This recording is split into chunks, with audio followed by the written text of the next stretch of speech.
नमस्कार, मंडल news bulletin में आपका स्वागत है। आइए पेश करते हैं आज के प्रमुख व मुख्य समाचार। अमरावती शहर पुलिस के सेवानिवृत्त कर्मचारी राजेश पाटिल ने आज दोपहर बाद स्थानीय गांधीनगर परिसर में प्रभात रेसिडेंसी स्थित अपने निवास स्थान पर फांसी लगाकर आत्महत्या कर ली। यह खबर सामने आते ही अच्छा खासा हड़कंप मच गया। पता चला है कि पुलिस विभाग से सेवानिवृत्त होने के बाद राजेश पाटिल धामनगांव रेलवे तहसील अंतर्गत अपने गाँव में खेती बाड़ी किया करते थे तथा अमरावती शहर के गांधीनगर में प्रभात रेसिडेंसी स्थित फ्लैट में अपने परिवार सहित रहा करते थे। कुछ अरसा पहले ही राजेश पाटिल ने अपना 60वां जन्मदिन अपने परिजनों व दोस्तों के साथ बड़ी धूमधाम से मनाया था। साथ ही वे अपने यार दोस्तों में बेहद दिलदार, मिलनसार एवं हंसमुख व्यक्ति के तौर पर परिचित थे, जिसके चलते राजेश पाटिल जैसे व्यक्ति द्वारा आत्मघाती कदम उठाए जाने की खबर पर किसी को भी सहसा विश्वास नहीं हुआ। राजेश पाटिल द्वारा आत्महत्या कर लिए जाने की खबर मिलते ही राजापेट पुलिस का दल तुरंत उनके निवास स्थान पर पहुंचा तथा घटनास्थल का पंचनामा करना शुरू किया। समाचार प्रसारित किए जाने तक पुलिस की कार्यवाही चल रही थी। अमरावती जिला मध्यवर्ती बैंक में गलत कामों का अवलंब कर अध्यक्ष पद हासिल करने वाले बच्चू कडू द्वारा बैंक की सत्ता हासिल करते ही बैंक में खुली और बेछूट मनमानी की जा रही है तथा अपने पद व सत्ता का पूरी तरह से दुरुपयोग करते हुए विपक्षी संचालकों की आवाज को दबाने का काम किया जा रहा है, जिसके खिलाफ बैंक विपक्षी संचालकों द्वारा असंवैधानिक मार्ग से कानूनी लड़ाई लड़ी जाएगी। इस आशय का प्रतिपादन आज जिला मध्यवर्ती बैंक के विपक्षी संचालकों द्वारा यह बुलाई गई पत्रवार्ता में किया गया। साथ ही इस पत्रवार्ता में बैंक के विपक्षी संचालक रहने वाले जिले के सांसद बलवंत वानखड़े, पूर्व विधायक वीरेंद्र जगताप, कांग्रेस के ग्रामीण जिला अध्यक्ष बबलू देशमुख तथा हरिभाऊ मोहोड़ व रविंद्र गायगोले ने यह आरोप भी लगाया कि गलत तरीके से जिला बैंक के अध्यक्ष पद व सत्ता हथियाने वाले बच्चू कडू एवं उनके समर्थक संचालकों ने जिला बैंक में करोड़ों रुपए की आर्थिक गड़बड़ी की है।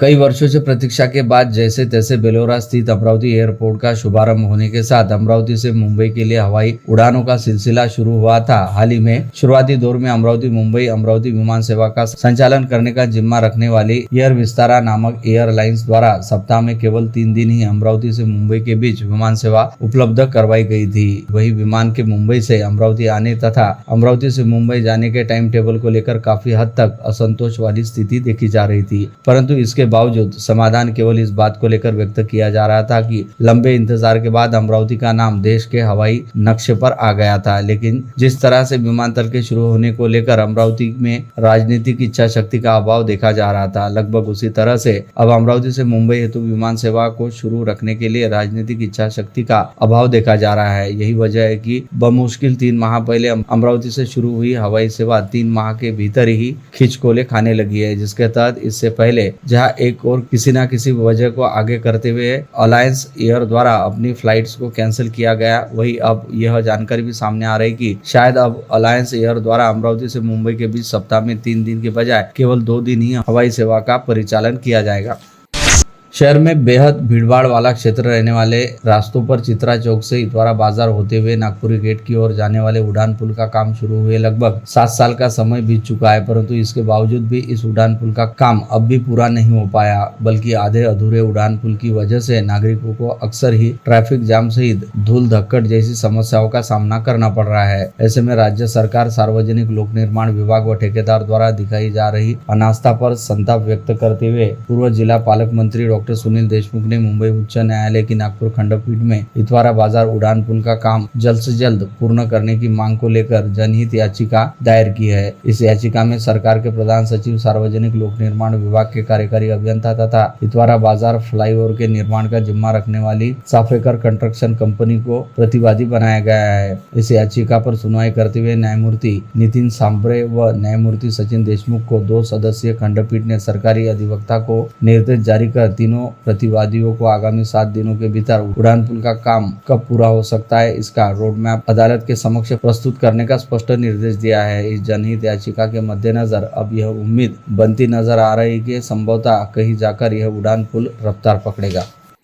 मराठी और हिंदी भाषा को लेकर खुद अपने द्वारा किए गए पाप को छिपाने हेतु पूर्व मुख्यमंत्री व शिवसेना उबाटा के पार्टी प्रमुख उद्धव ठाकरे अब पूरी तरह से छटपटा रहे हैं। उनके इन प्रयासों पर तो एक फिल्म भी बनाई जा सकती है, ऐसा व्यंग भाजपा नेता व राज्यसभा सांसद डॉक्टर अनिल बोंडे द्वारा कसा गया। सांसद बोंडे ने कहा कि मुख्यमंत्री रहते समय खुद उद्धव ठाकरे ने मराठी के नाम पर मराठी भाषियों के साथ विश्वासघात किया, वही अब वे मराठी के प्रति झूठा प्यार दिखा रहे हैं। साथ ही अपनी पार्टी को बढ़ाने और अपना अस्तित्व टिकाए रखने के लिए विजयी सभा लेने की नौटंकी भी कर रहे हैं। चूंकि माशलेकर समिति की रिपोर्ट को रद्द करने का काम देवेंद्र फडणवीस द्वारा किया गया, जिसके चलते ठाकरे ने अपनी विजयी सभा में फडणवीस का सत्कार करना चाहिए, ऐसी सलाह भी सांसद डॉक्टर बोंडे द्वारा दी गई।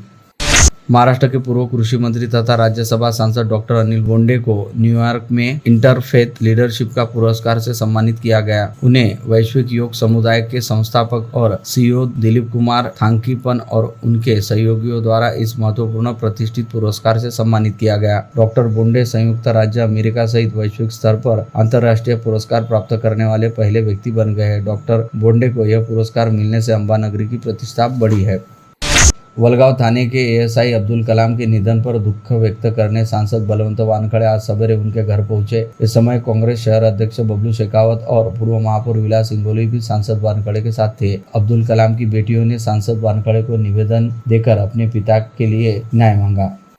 निगमायुक्त सौम्या शर्मा ने सोमवार को मनपा के सभी विभाग प्रमुखों की बैठक लेकर 4 प्रमुख मुद्दों पर कड़ाई के साथ अमल करने के निर्देश दिए। वहीं 15 जुलाई तक लिखित रूप में दिए गए आदेश का जवाब दाखिल करने के भी निर्देश सभी विभाग प्रमुखों को जारी किए गए हैं। जिसमें सभी चर्चित आदेश की बात किए जाए तो आयुक्त ने फिर से मनपा तथा सभी जोन कार्यालय में बायोमेट्रिक प्रणाली को लागू किए जाने से सख्त आदेश जारी किए हैं। राज्य विधिमंडल के पावसकालीन सत्र के दूसरे दिन विधान परिषद के प्रश्नोत्तर काल के दौरान संबोधित फसल बीमा योजना के बारे में चर्चा करते हुए विधायक संजय घोड़के ने फसल बीमा योजना के पहले वाले 4 स्टिकर बंद रहकर केवल 1 स्टिकर ही शुरू रहने के चलते आगामी समय में नई समस्या पैदा होने की संभावना और इस संदर्भ में जनप्रतिनिधि के मार्फत एक समिति गठित कर सर्वांगीण चर्चा के लिए बैठक बुलाए जाने का सुझाव भी सदन के समक्ष रखा। इस समय कृषि मंत्री माणिकराव कोकाटे ने जवाब देते हुए कहा कि राज्य सरकार द्वारा फसल कटाई प्रक्रिया आधारित फसल बीमा योजना शुरू की गई है, जिसके बारे में सदस्यों को कोई भी शंका व संदेह रहने पर उस दृष्टि से आवश्यक सुधार करने हेतु बैठक आयोजित की जा सकती है।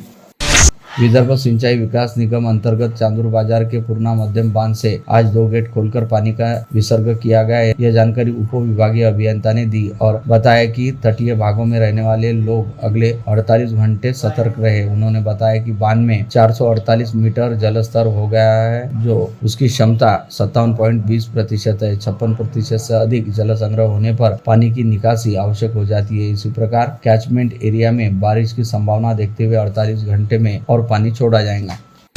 आगामी 6 जुलाई को पड़ रही आषाढ़ी एकादशी वाले दिन अमरावती सहित पश्चिम विदर्भ क्षेत्र से हजारों की संख्या में श्रद्धालु वारकरी अपने आराध्य विठुराया के दर्शन हेतु पंढरपुर के लिए रवाना होंगे। ऐसे में श्रद्धालुओं की सुविधा को देखते हुए मध्य रेलवे द्वारा अमरावती से पंढरपुर के बीच 2 रेलगाड़ियां की 4 फेरियां चलाने का निर्णय लिया है, जिसके तहत कल 2 जुलाई व आगामी 5 जुलाई को दोपहर 2:45 बजे नया अमरावती रेलवे स्टेशन से विशेष रेलगाड़ी पंढरपुर के लिए रवाना होगी और अगले दिन सुबह 9:10 पर वह पंढरपुर पहुंचेगी। इसी तरह 3 जुलाई व 6 जुलाई को विशेष रेलगाड़ी पंढरपुर से अमरावती के लिए शाम 7:30 बजे रवाना होगी और अगले दिन दोपहर 12:50 पर नया अमरावती रेलवे स्टेशन पहुंचेंगी। विगत 8 वर्षों से पंढरपुर की आषाढ़ वारी पर विशेष ट्रेन के जरिए रवाना होने वाले सभी वारकरियों का स्वागत करने हेतु तुषार भारतीय मित्र मंडल द्वारा अकोली रेलवे स्टेशन पर विशेष प्रबंध किए जाते हैं, जिसके तहत विशेष ट्रेन के चालक व गार्ड का सत्कार करने के साथ ही बुजुर्ग वारकरियों का भी सत्कार किया जाता है। साथ ही उन्हें साबुदाना, खिचड़ी व दवाइयों सहित बारिश से बचने हेतु रेनकोट भी वितरित किए जाते हैं। खास बात यह है कि इस उपक्रम को सेवावारी संबोधित किया जाता है, जिसके तहत 2 जुलाई व आगामी 5 जुलाई को नया अमरावती रेलवे स्टेशन से पंढरपुर जाने वाली सभी वारकरियों का स्वागत सत्कार कर उन्हें आवश्यक सेवा प्रदान करने के लिए तुषार भारतीय मित्र मंडल द्वारा अभी से ही अपनी तमाम तैयारियां पूर्ण कर ली है। मनपा के अतिक्रमण तोड़ू दस्ते ने निगमायुक्त सौम्या शर्मा के निर्देश पर बडनेरा शहर के आठौड़ी बाजार स्थित मांस बिक्री व अतिक्रमण 15 दुकानों पर कार्रवाई की। साथ ही 5 दुकानों को सील किया गया। यह कार्रवाई मंगलवार 1 जुलाई को दोपहर 12 बजे पशु संवर्धन विभाग, बाजार परवाना विभाग व अतिक्रमण विभाग की तरफ से संयुक्त रूप से की गई। शहर में लगाए जा रहे अवैध होर्डिंग, बैनर व फ्लेक्स के विरोध में मनपा ने कार्यवाही शुरू की है। इस कार्यवाही के तहत रविनगर मार्ग के अवैध होर्डिंग निकालने की कार्यवाही मनपा ने की। मनपा आयुक्त के आदेश के मुताबिक सोमवार 30 जून को जेसीबी से रविनगर मार्ग के अवैध फलक हटाने की कार्यवाही की गई। कृषि सेवा केंद्र से बचे गए कपास के बीज अंकुरित नहीं होने की बात सामने आई है। इससे किसान आहता होकर सोमवार 30 जून को युवा स्वाभिमान पार्टी के पदाधिकारियों के नेतृत्व में जिला कृषि अधीक्षक कार्यालय पहुंचे, जहां बीज फेंककर अपना रोष व्यक्त किया गया। हालांकि पुलिस के समय पर पहुंचने से अनर्थ टल गया, फिर भी नकली बीज का मामला प्रकाश में आया। क्षेत्रीय परिवहन अधिकारी कार्यालय के सामने वंचित बहुजन आघाड़ी के यवतमाल जिला अध्यक्ष डॉक्टर नीरज वाघमारे ने आज से बेमियादी भूख हड़ताल शुरू कर दी। उन्होंने पिंपल खुटी जांच नाके पर भारी भ्रष्टाचार शुरू रहने का आरोप कर संबंधितों पर कार्यवाही की मांग आरटीओ से की है। वाघमारे ने मीडिया से बातचीत में बताया कि यवतमाल जिला किसान आत्महत्याग्रस्त है, वह भी भ्रष्ट व्यवस्था के खिलाफ आवाज उठा रहे हैं, किंतु बार बार निवेदन देने के बाद भी कार्यवाही नहीं हो रही। ऐसे में आज वसंतराव नाइक साहब की जयंती से वे आमरण उपोषण कर रहे हैं। भटके विमुक्त आदिवासी संयोजन समिति के आह्वान पर राज्य शासन के सामने 5 सूत्री मांग रखते हुए आज से 4 दिवसीय धरना राज्य भर में किया जा रहा है। आंदोलन को समर्थन करते हुए अमरावती इकाई ने भी जिलाधिकारी कार्यालय के सामने शांतिपूर्ण धरना आंदोलन आज किया। चार्टर्ड अकाउंटेंट दिवस उपलक्ष्य सातुरनाथ साई एजेंसी स्थित ICAI भवन में आज सवेरे से कार्यक्रमों की रेल चल रही। शाखा अध्यक्ष CA दिव्या त्रिकुटी के नेतृत्व में रक्तदान, वृक्षारोपण और फैकल्टी तथा पूर्व अध्यक्ष का योगदान के लिए विशेष आदरपूर्ण सत्कार किया गया। CA शाखा के पूर्व अध्यक्ष और वरिष्ठ कर सलाहकार CA DD खंडेलवाल का शाल श्रीफल से मान्यवरों के हस्ते सत्कार किया गया। इस समय अभिनंदन बैंक के निदेशक सुदर्शन गांग विशेष रूप से उपस्थित थे। शरद पवार गुट वाली राष्ट्रवादी कांग्रेस पार्टी के शहराध्यक्ष प्राध्यापक डॉक्टर हेमंत देशमुख की अध्यक्षता एवं प्रदेश सचिव निखिल देशमुख की प्रमुख उपस्थिति के बीच हाल ही में 53 कार्यकर्ताओं ने पार्टी में प्रवेश किया तथा पार्टी प्रमुख शरद पवार के नेतृत्व में पूरी तरह से विश्वास जताया। इस समय पार्टी प्रवेश करने वाले सभी कार्यकर्ताओं का पार्टी में स्वागत करते हुए पार्टी शहराध्यक्ष डॉक्टर हेमंत देशमुख ने कहा कि राष्ट्रवादी कांग्रेस शरद चंद्र पवार पार्टी एक विचारधारा पर चलने वाला राजनीतिक दल है, जिसमें अब बड़े पैमाने पर नए कार्यकर्ता प्रवेश कर रहे हैं। गोविंदा ग्रुप और तलडा परिवार विगत 35 सालों से लोगों के सपनों को साकार करते हुए रियल एस्टेट क्षेत्र में अपनी किस्मत आजमा रहे हैं। आज ही लोगों को बेहतर से बेहतर निवास व्यवसायिक क्षेत्र उपलब्ध करवा रहे हैं। उनके द्वारा तैयार किए गए अब तक के सभी रियल एस्टेट प्रोजेक्ट शहर की शान में 4 चांद लगाने वाले साबित हुए हैं। आने वाले समय में शहर का ऐसा ऊंचा रिहायशी टावर आप तैयार कर रहे हैं, जिसे हवाई जहाज से झांकने पर केवल वही नजर आए और पता चले कि यही अमरावती नगरी है। ऐसी शुभकामनाएं पूर्व सांसद नवनीत राणा ने दी। होटल गौरी इनके समीपस्थ अपर कैंप परिसर में रविवार को लोक निर्माण क्षेत्र में अग्रणी गोविंदा ग्रुप द्वारा एक फिर बार अब तक के सबसे ऊंचे तथा 1 एकड़ में क्लब हाउस की सुविधा वाले रेसिडेंशियल प्रोजेक्ट योम की ग्रैंड लॉन्चिंग की गई। इस अवसर पर वे बोल रही थी। लॉन्चिंग समारोह में गोविंदा ग्रुप के संचालक सुभाष तलडा, अमन तलडा, दीपक गोडवानी परिवार के साथ तलडा व गोडवानी परिवार के सदस्य उपस्थित थे। शहर के प्रतिष्ठित नागरिक एवं सेवानिवृत्त राजस्व अधिकारी अरविंद गंगेले की माताजी श्रीमती सुमित्री देवी गंगेले का 92वां जन्मदिवस आज बड़े उत्साहपूर्ण वातावरण के बीच मनाया गया। श्रीमती सुमित्री देवी गंगेले के 92वें जन्मदिन पर जवाहर गेट परिसर स्थित रामप्यारी मंदिर में आज सुबह 8:30 बजे एक पारिवारिक कार्यक्रम का आयोजन किया गया था, जिसमें भारी बारिश के बावजूद स्नेहीजनों की अच्छी खासी उपस्थिति रही। इस समय सभी ने श्रीमती सुमित्री गंगेले को 92वें जन्मदिवस की शुभकामनाएं देने के साथ ही उनके चरण छूकर आशीर्वाद भी प्राप्त किए।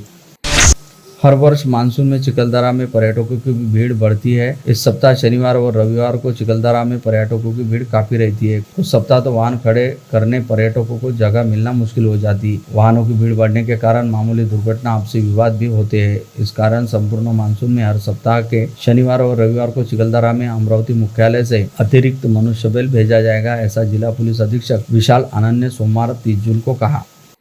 वलगांव थाने में कार्यरत सहायक पुलिस उपनिरीक्षक अब्दुल कलाम अब्दुल कदीर के हत्याकांड की एडवांस पोस्टमार्टम रिपोर्ट पुलिस को प्राप्त हो गई। अधिक रक्तस्राव होने से और तीक्ष्ण हथियार के वार किए जाने से अब्दुल कलाम की हत्या होने की बात स्पष्ट हुई है। इस प्रकरण में आरोपियों की संख्या बढ़ने की जानकारी सूत्रों से प्राप्त हुई है। आरोपी जल्द ही पुलिस के शिकंजे में आने वाले हैं। इसके अलावा घटना के पूर्व और घटना के बाद आरोपी किन लोगों से संपर्क में थे और उन्होंने किसको फोन लगाया, इस बाबत भी पुलिस जानकारी ले रही है। इस सनसनीखेज हत्याकांड की जांच 5 पुलिस अधिकारी के दल कर रहे हैं। महाराष्ट्र शासन द्वारा महानुभाव पंथ प्रवर्तक भगवान सर्वज्ञ चक्रधर स्वामी का अवतार दिन सभी शासकीय व अर्ध शासकीय कार्यालय में मनाने के आदेश जारी किए गए। इसका गोविंदा ग्रुप तीर्थस्थान ट्रस्ट के अध्यक्ष नियमुनि दरियापुरकर सहित महानुभाव पंथी अनुयायियों ने कड़ा विरोध करते हुए इस अध्यादेश को रद्द करने की मांग की है। यह आज यहाँ आयोजित पत्रकार परिषद में श्री क्षेत्र नांदगांवपेठ गोविंद प्रभु तीर्थस्थान ट्रस्ट के अध्यक्ष ने यह अनुरोध किया। पुलिस अधीक्षक श्री अर्चित चांडक के आदेश पर जिले में अवैध धंधों के खिलाफ चलाए जा रहे ऑपरेशन प्रहार अभियान के तहत स्थानीय अपराध शाखा एलसीबी ने आज अवैध शराब तस्करी पर बड़ी कार्रवाई की है। मिली गुप्त सूचना के आधार पर एलसीबी के पुलिस निरीक्षक श्री शंकर शेलके ने नाकाबंदी के निर्देश दिए। मूर्तिजापुर शहर पुलिस स्टेशन क्षेत्र के बुक पेट्रोल पंप के पास एलसीबी की टीम ने एक 4 पहिया वाहन को रोका। तलाशी के दौरान वाहन से भारी मात्रा में देशी और विदेशी शराब बरामद हुई, जिसे अवैध रूप से ले जाया जा रहा था। आरोपी की पहचान योगेश अनिल खनौजे के रूप में हुई है। पुलिस ने 15 बॉक्स देशी शराब और 2 बॉक्स विदेशी शराब जब्त की, जिसकी कीमत कुल 69,920 रुपए है। शराब की तस्करी में इस्तेमाल की गई 5 लाख रुपए कीमत की 4 पहिया गाड़ी भी जब्त कर ली गई है। कुल 5,69,920 रुपए का माल जब्त किया गया। पत्नी के साथ ससुराल आए दामाद ने अपनी साली को प्रेमजाल में फंसाया और भगाकर ले गया। दामाद ने बाद में फोन लगाकर यह भी बताया कि वह नागपुर जा रहा है और वापस नहीं लौटेगा। यह घटना 27 जून को 4 बजे के दौरान घटित हुई। इस प्रकरण में नांदगांव कंडेश्वर पुलिस ने शिकायत के आधार पर 29 जून को आरोपी दामाद समीर के खिलाफ अपहरण का मामला दर्ज किया। कोतवाली थाना क्षेत्र में आने वाले रेलवे स्टेशन चौक परिसर के निर्माण कार्यस्थल से लिफ्ट मशीन चुराने वाले 2 आरोपियों को पुलिस ने गिरफ्तार कर लिया। पुलिस ने आरोपियों के पास से चोरी हुई लिफ्ट मशीन के साथ घटना में इस्तेमाल लोडिंग ऑटो रिक्शा भी जब्त कर लिया। गिरफ्तार आरोपियों के नाम सूरज तिवारी व प्रवीण चौहान है। ग्रामीण क्षेत्र में घरफोड़ी और दुपहिया वाहन चोरी के मामले की जांच जारी रहते ग्रामीण अपराध शाखा के दल ने 2 कुख्यातों को गिरफ्तार करने में सफलता प्राप्त की है। इन आरोपियों से 2 घरफोड़ी और 3 दुपहिया वाहन चोरी के मामले उजागर हुए हैं। गिरफ्तार आरोपियों के नाम नागपुर जिले के सिल्लोरी ग्राम निवासी अक्षय शंकर बागड़े और बॉबी गणेश गौरखेड़े है। चाकू की नोक पर डिलीवरी बॉय को लूटने वाले 3 लोगों को फ्रेजरपुरा पुलिस ने गिरफ्तार कर लिया। 3 में से 1 को गिरफ्तार किया गया। 2 आरोपी नाबालिग है। गिरफ्तार आरोपी का नाम श्रीकांत उर्फ तेजस उर्फ तेजा भुजबल है। आरोपी महादेव खोरी जंगल में छिपा हुआ था। उसकी गिरफ्तारी के बाद घटना में शामिल 2 नाबालिगों को कब्जे में लिया गया। आरोपियों से लूटे हुए 12 पार्सल में से 5,042 रुपए के मूल्य के 6 पार्सल जब्त किए गए।